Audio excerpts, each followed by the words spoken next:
Stadium down. With more, lots more.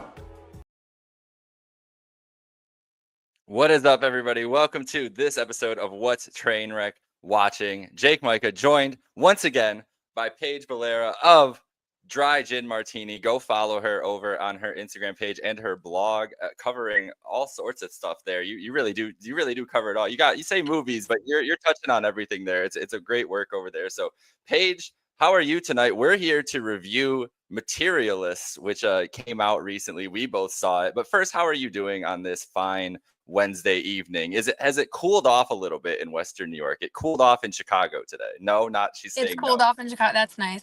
It rained all morning, which I thought was a break. And then Yeah, once it's like 95 degrees outside right now, really humid, but I can't complain because once it snows, I'll want the heat. So I'll take it. that's true. That's true. All right, I like that perspective. So we recently both saw Materialists, a movie written and directed by Celine Song, who also wrote and directed Past Lives, if you had seen that movie, which I have not actually seen that movie before. So that's on my list now once I did my research here during this. But Dakota Johnson, Chris Evans, Pedro Pascal, obviously they're on the poster. Those are the three big stars of this movie. Paige, we're going to talk I like to call it the three P's. That's how I always talk about this: performance, production, and the popularity, just like this, especially around here with this movie, because this movie's had some interesting reaction both ways. And then later on in this episode, about halfway through, we will cut off right in the middle and we'll do a spoiler review of the episode. But to start off, Paige, did you like Materialists? I did really like it. Listen, Okay. I said it in the last episode. I am a sucker for anything Pedro Pascal, but if we remove him from the movie itself, I really liked it. And I kind of do like a movie that gets people talking, picking sides. It seems like it's a little controversial online, which I always love, and I think that's what movies are for. But I liked it overall. Did you? I really did like it too. So I think we're gonna have a fun review here then, because listen, I actually do understand some, like, if you are someone that didn't like this movie, I can see the ways you do it. And I think a lot of it has to do with the star. If we want to talk about performances that go off here, not even discussing Dakota Johnson's performance here, she's just clearly like, now, like, there's certain actors and actresses that movies come out. I feel like this is like a completely different type of actor, and not a comparison of who they are, but like the reaction that they get when movies come out. Like Nick Cage reaction is what's happening to poor Dakota now, where no matter what, there's like an army that's like, nope, she's boring, she's dull, this movie sucks, and it just happens every time. And listen, she's not everybody's cup of tea, and she clearly is like, it's weird, like she's just doing, like, I don't know if she's willingly typecast herself or has just been typecast into like these specific types of movies. But I thought in this movie, it only works because she's the way that she is. Like, she is the perfect person to play the role she did. And I think she did really well with who that character was in this movie, who was needed to be a little cold and like standoffish in other ways and everything else, which we'll get into. But what did you think of her performance? Did you like her as the lead in this? Listen, I love Dakota Johnson and everything she does. I think when it comes to female actresses that become really successful and they're put on a pedestal, people often like to say that maybe they don't have range or they're typecast. But I think that just comes with the territory. I think she could have chemistry with the doorknob. She's incredibly charming. Her in this role, I think also when we talk about the subject matter of the film, we are going to have to take away the fact that it's Dakota Johnson, Chris Evans, and Pedro Pascal. But her Yes. performance was incredible. And also, I mean, the subject is dating. And I think in modern dating, women do have to be a little bit cold when it comes to what they want. And especially she's successful. And I don't want to get too far into the plot here, but I think she did a great job. And I've watched her since, like, 50 Shades Grey, but she's in everything. And I think it's because it's well deserved. And I think she's a really talented actress.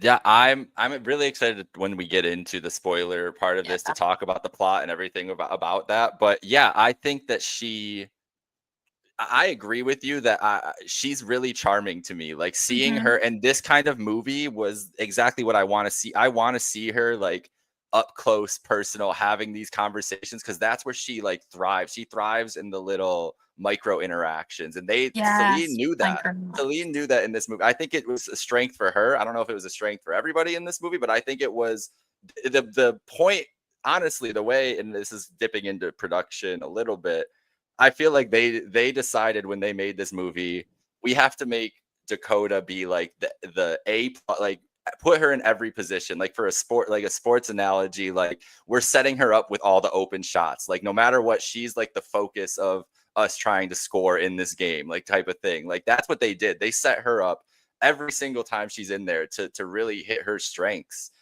Because that person, I mean, with when we get into the story, like she needed to be the anchor for everything in this. Absolutely. Do it. And I think she pulled it off. I think she had a hard task. Like that's what I'm trying to get to. Like I think she pulled off something that not a lot of performers could do because she had to carry a lot through that. But let's get through the other two. Let's get through to Chris Evans and Pedro Pascal, the other two leads in this. Now let's start with Pedro Pascal because you just said you are professed your Pedro Pascal appreciation. So how did you feel about his performance in this one? I, similarly to Dakota with Chris and Pedro, they are all so incredibly charming. And I think that's just because we get the privilege of seeing them in so many things that we get to watch interviews and see who they are. Mhm. So this felt like a totally different role for Pedro. I mean, they spray painted his hair, so it wasn't gray, which was That a was little different crazy. because I was thinking about like Fantastic Four and seeing him recently. But I think oftentimes he either gets put into a category where he's playing like a super, like I think of Narcos, like a hyper masculine, like suave guy, or he's something a little bit funny and goofy. So this was right in between. And similarly with Dakota as well, they just master subtlety. And I think we're at a time now where movies and everything, everybody wants realness, they want vulnerability.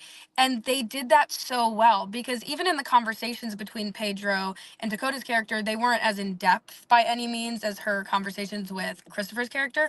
But it was just like watching, I could watch him do nothing. I could watch him sit on a couch for hours. I think I'm biased to answer this question.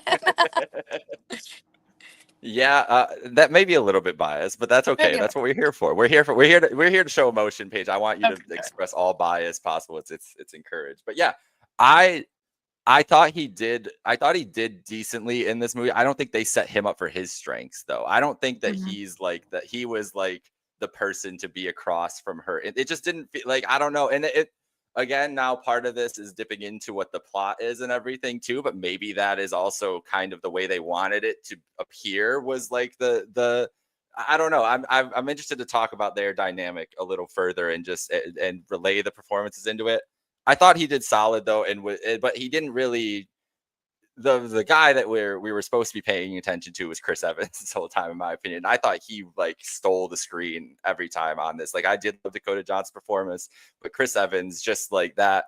You want to talk about that emotion and vulnerability? Like you could just see it on his face the first time you see him with. I mean, Oh, and you saw that in the trailer too. Like we knew yeah. everybody had seen that scene with the beer and the Coke and everything, but which I will say that is what I do when I go out. I get a pop and a beer. So shout out Dakota Really? Johnson. Yes, every time, because I listen at the old age of 28. I start getting sleepy at night if I drink just a beer and just am sitting there. So it just balances out a little bit. But you could see it on his face like right away, like what this guy was all about, like the desperation that he had and everything. And it showed through the whole time. Like he was chaotic, awesome. Like I loved Chris Evans in this movie, and a guy who's like, talk about a guy who's been divisive since basically the last 6 years. Like a lot of roles where people were just like, what is he? What's even going on? Like what? And he's admitted it too. Like he's made jokes recently about how bad some of the movies he's done has been. But this felt really strong for him, and I'm excited to see what happens after it. What about you? I agree. I mean, I'm a huge Chris Evans fan, similarly to Pedro Pascal. I feel like I'm just like an actor fan. Like I just people like sports, I like actors. So that's how I felt. And Chris Evans, like he just has a tenderness. Like he's every scene with Dakota Johnson, it like looks like he wants to like get on his knees and like pray to her. It was just so romantic. And I think in most recent rom-coms we haven't seen that bit of like actual yearning and romance, and he played Hmm. that part perfectly. There are discrepancies with his character plot line that were kind of hard to believe because it's Chris Evans. Hmm. But putting that aside, like I just really loved his character, and I do think they made it so that you obviously cared more for Chris Evans than Pedro Pascal's character in terms of showing their strengths. But I mean, I just at the end of the day, like I really loved the three of them together, and I think they made a great, not even a triangle, but like kind of a triangle if we're talking Hmm. about the relationships between them. I know, and we'll get into that later on. But I thought it was really good. I thought he was awesome in it. Let's get into the production part here, quick. Did you have any notes? Anything of note from any production of this movie? Because it's not like this is not like we're talking like big sets or anything, but a Right, lot of exactly. basically New York City, a lot of great city shots and everything else. So what did you think of everything in this? I thought the production was absolutely stunning. I know you haven't seen Past Lives, but what Celine Song is able to do and like capture the vulnerability between characters through such minimal movement and staging and blocking and things like that, it's really done well. And I think sometimes having the backdrop as New York City can come off a little like tacky in a way if they only show like Times Square and like certain heightened images of New York City to create it as a background. But I didn't feel like that at all. I almost kind of forgot that they were in New York City because it was such a subtle depiction of it in the backgrounds of their scenes, which I really liked because that also played a role in each character, living in New York City and their plot lines as well. But there were some shots where I was just like blown away. There was one whip pan shot with the taxi that I thought was really great. But I really think the subtlety is what stood out in terms of production for this film. And the costume design. I just loved the costume design. I thought it was so perfect. Oh yeah, they were rocking. So like even Chris Evans, like they're trying to make him look like a bum. I'm like, bro, like That's what that's I'm I'm like saying. that's I'm like, I'm he like I would I'm tailored like pants. I'm like, yeah, like that's no way. There's no way that the vibe you're selling on this guy, he would not exactly those pants, the Exactly. shirts, some His of the hair shirts is he had, too like combed. No. the t-shirts he had. I'm like, those are like he wouldn't have a nice white t-shirt. He would have just like a Exactly. Hanes like baggy. So yeah, I agree. There was some, but it was good stuff there. I agree. You touched on it with the setting of having New York because New York is so overdone for Hmm. all these things, and a lot of people can get just like I feel like that is probably a knock on this movie just naturally that some people just don't like that all these movies get set in New York and there's like whatever in New York. But you're right, like it wasn't like I wasn't actively thinking this movie's in New York until it was brought Exactly. up to me, and like the things that were brought up were only New York was only used to move to like support the characters, Exactly. like and not a way to like hinder the movie or like take over the movie in any way. And like you said, all the shots were just like authentically felt like New York City, just regular life rather than big touristy, big spotlight act. Like even when we have a scene in a theater, we're not in Broadway or anything like that, right? Like it's like they really like got real life aspects about this. And that's what I like about it in general. Before we get into it, we're so close to getting to the plot, the last part of this here, but the popularity of this movie, the reaction, the everything about it has been incredibly divisive. So much that I was talking to we have an intern at my office who she's about 20 years old. So she's a great demographic for me to check in with on entertainment and such now. And she said her and all her friends hated this movie. Hated it. Really? My brother, who's a little younger than me, hated this movie. But I've seen a lot of people really love this movie too. I personally like really enjoyed this movie. It's a popular movie. Critics really seemed to like it. AMC had it as like one of their artisan movies, like to release, like suggesting people should like so like critically and like the things we talked about production wise, performance wise, very like can't really find any holes in that. Yeah. But something about Dakota Johnson. I even think your guy Pedro too. I think Pedro Pascal is getting a little fatigue in the moment right now. He's been everywhere. I feel like that's part of the issue. Keep Like it right now, coming. Keep it I coming. know. I hear you, and I think you're not the only one thinking that. But not like just seeing him in Last of Us. Well, seeing him in Last of Us, if you're watching the show, all the ads I'm just thinking of more than anything, like the ads for Last of Us, all the ads that have been loading up for Fantastic Four, and maybe it's just grading on people. I don't think it should though, because I think this movie, like I just think people got some preconceived notions when they come into a couple of these movies, especially a movie like this that it's not like it's a special movie in my opinion because it's so rare like that Yeah. in 2025 to happen. Exactly. I think also too when it comes to modern movies and popularity, like it's not like 5 years ago where a movie would come out and people would maybe go to Instagram and talk about it for a couple days. Like now we have TikTok, which is its own beast, which I think sometimes leads to people picking up other people's opinions and running with it instead of maybe going to the movie and adopting their own opinion. Because I've heard both Mhm. sides. I mean, if we're going to get into people's divisiveness on the film, and I've taken time to hear both sides and understand, but I feel like both arguments completely miss the messaging of the movie. So I think that just kind of goes to show like where we are at a place for media literacy, but also showing the point Celine Song is trying to make in the film about dating and finding a partner in relationships, and that is still going over people's head after it had been written out for you, clear as day in the film itself. So All right, we got it. We really we got to got to do get this into it. now. I got to talk We about got to it. do it. All right, this is the official mark here. We are at 15 minutes. So at 16 minutes here, spoilers are happening in 5, 4, 3, 2, 1. Okay, we're here. Spoiler review. Actually, let me get the tweet out before I do that, so that at least when people are tuning in, spoiler review of Materialists. Sorry, this is dead air. I'm just trying to fill it out. I should have tweeted it out before, Paige. This is what sometimes when you're producing and going at the same time, you got to send the tweet out. But all right, we're here. Let's get into it right at the beginning here and talk about what this movie is supposed to say to you, right? Because I know matchmakers exist. Like I know that's a thing. Actually, wasn't aware of how like prevalent they are in these cities, but they do exist. I don't even think we're supposed to be thinking about matchmakers though. Like this is just supposed to be like this is supposed to be what online the people's feelings towards online dating, in my opinion. Like the coldness, all the complaints I heard about the people that and like the coldness and everything just felt like, and even the interaction she has, all the interactions with Pedro feel like they're so bland because you're supposed to be thinking like of a very bland like online, like I very much got that vibe that they're like, and like you're saying, like I feel like this is the first authentic take on modern dating, Gen Z, young millennial dating that's gotten it right, like that's gotten the feeling right. How did you feel? Like did you think, what was your opinion? Did you think that I hit what you were thinking, or did you have a different perspective from it? So my authentic, genuine opinion as a 20-something who's also trying to date in the modern dating world is that it was a perfect, accurate depiction of what happens out there. I think a lot of people come to dating, especially now, like again, you have to factor in social media, thinking that their unicorn is out there and that they can, perfectly mold the person that they want to have. And that's kind of Dakota Johnson's role in the film as a matchmaker.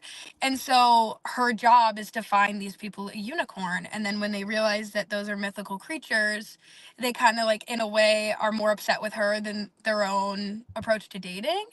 And the conversations that came up about the matchmaking and things like that, I'm sure you've heard the term like broke boy propaganda and things like that. I feel like this just takes away from the messaging, which is in a perfect world, you would find your partner and you would just love each other unconditionally, regardless of circumstance. I do think in modern day, sometimes financial means and things like that do matter.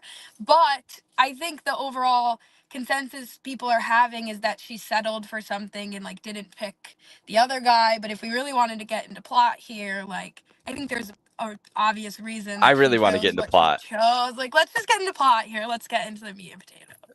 But I didn't know that was a complaint, that she picked the wrong guy here. She's so obvious. There's so many mentions of being in love or being a business partner. Like that's the whole thing. She's trying to Right, find, she exactly. can't find that balance. Like that's her issue, is she knows, and that's why she's not the best matchmaker. She's a decent matchmaker. Like Yeah. she's had some success. She's not I wouldn't say she's good though. Like she's having No. issues, and we'll get into like the obviously like the big conflict of this movie in a little bit, but she's not great at her job because she doesn't know what she wants. She doesn't know, Of she can't course. be good at that job because she has no idea how to balance the two worlds that she's living in. Like she was clearly, and they were in a relationship, her and Chris Evans' character, before, and they were clearly like, you could see, like I said, when you saw him drop in, and then the conversation after, that's what she was so good at in this movie, is the expressions on her face just when she's having the conversations.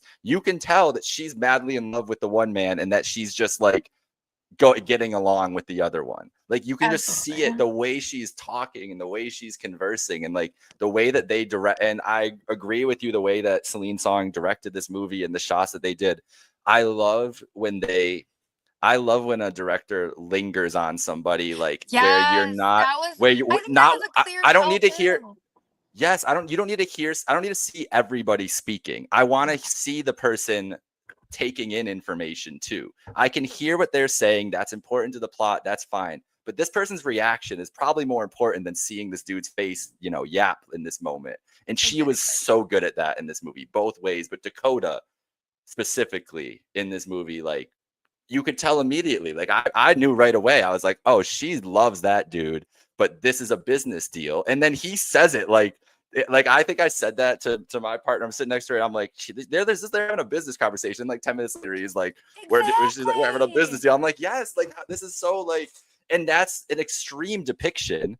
But like you said, people like dating right now, like it's everything you're considering when you're going out into the world. Now I'm somebody who was very much in the online dating world and now am been with somebody for a couple years that I met online dating. So I can tell you like proof of concept success, but it's not like you said, there's so much anxiety that goes into it. There's a coldness that you kind of have to have. There's kind of a standoffishness that you have to have going into your first interaction with any person in this scenario that they just nail right away with her, like specifically and also just the matchmaking like idea in general and the conversation. So what about those? Like how about all the conversations with the people and like what they're looking for? Like no one's saying like there's like one person who's like, I want to find somebody I love, like just somebody to hang, like it's one person. Everybody's like listing off, what'd she say it was like I'm an insurance. It's like I'm an insurance salesman. Yeah, because people come in, and I think it's the same thing on dating apps now. Like, people are like, okay, this is my height requirement, this is my salary requirement. I want all of these bullet points. Go find me this person. And it's like you can sacrifice a few vanity items for true love. I think right now though it's all about like you have so much access to people that maybe you didn't have before. So Yes. they did a brilliant job depicting that where it was literally like speed dating in itself. The shots were fast cuts in between each person being like, this is what I want, this is what I want, this is what I want. And they're all looking at the assets of the person, but nobody's considering like, I want to be with the person that I love. And I think they did such a great job of that. And you can see that in both her connections with Chris Evans and with Pedro Pascal, because Pedro Pascal's character in the very beginning of the movie, he's the best man and he's seated at the singles table. That's bizarre. Yeah. And his first line is, oh, I'm sitting here because my mom wants me to marry. So right off the bat, we get his motivation, and that's just to get a ring, get a wife, and check those boxes. Where Dakota Johnson herself, in the beginning, we see that she's struggling to figure out what she wants herself. But it's very clear that she wants a loving, caring relationship. And the only person who's going to give that to her out of the two men is Chris Evans. So you have the choice of being with somebody who has all the height, the money, the success, the security, but there's no love there. And that does, over time, you're gonna feel that. And then you have Chris Evans, who maybe doesn't have the same amount of success and money and everything else, but they have love at the end of the day.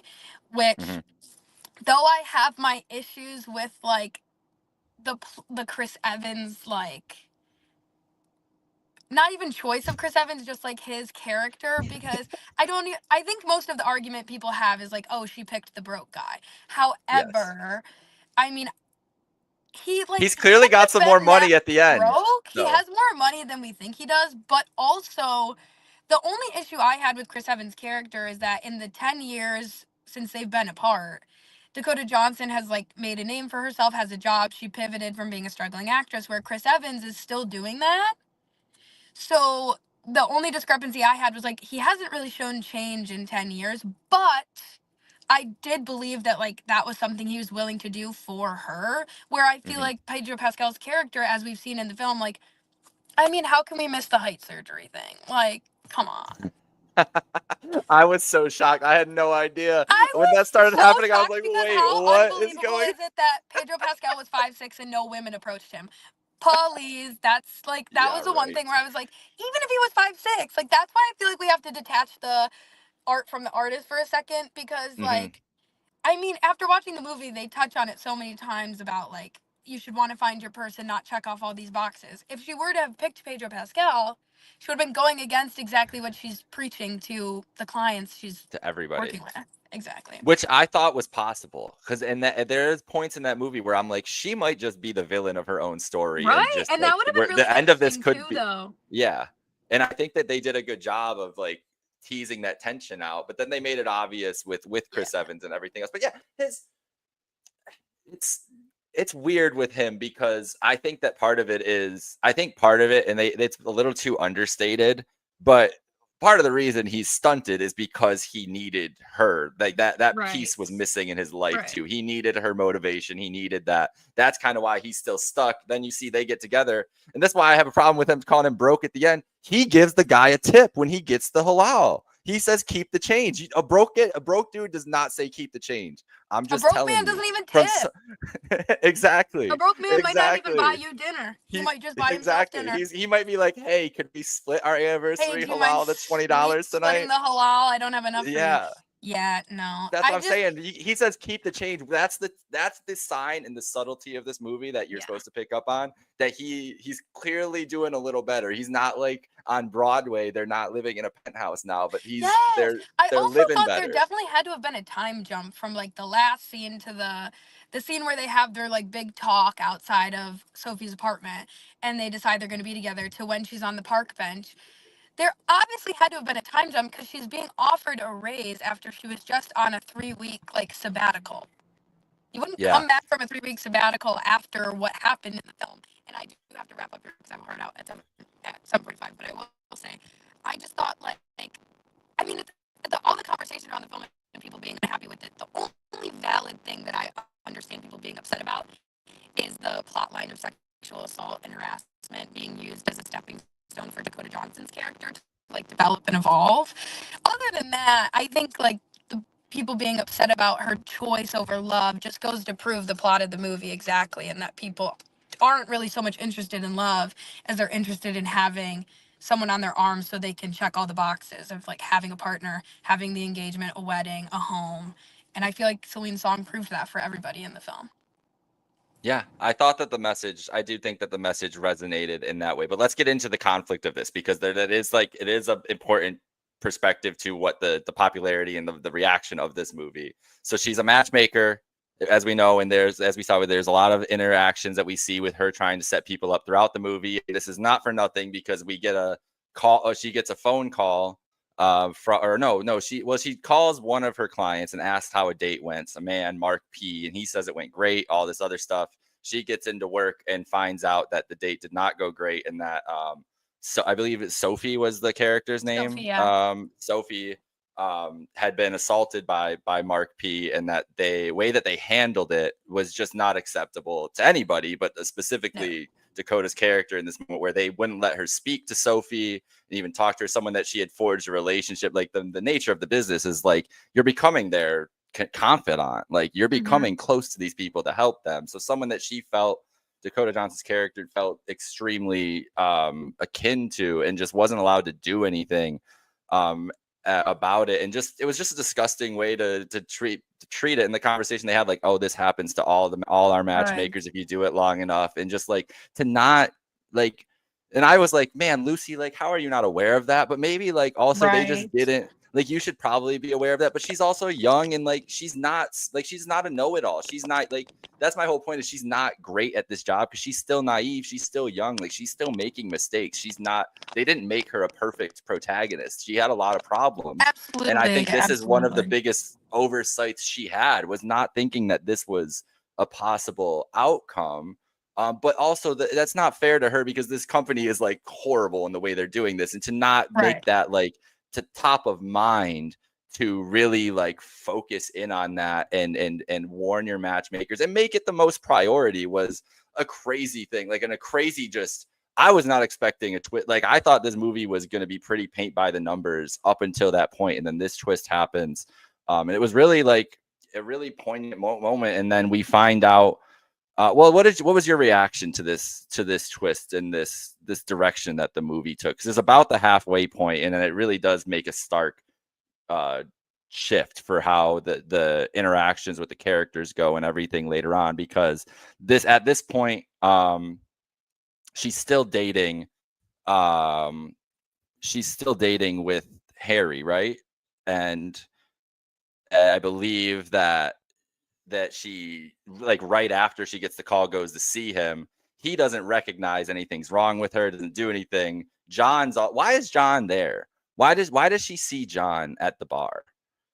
Do you remember?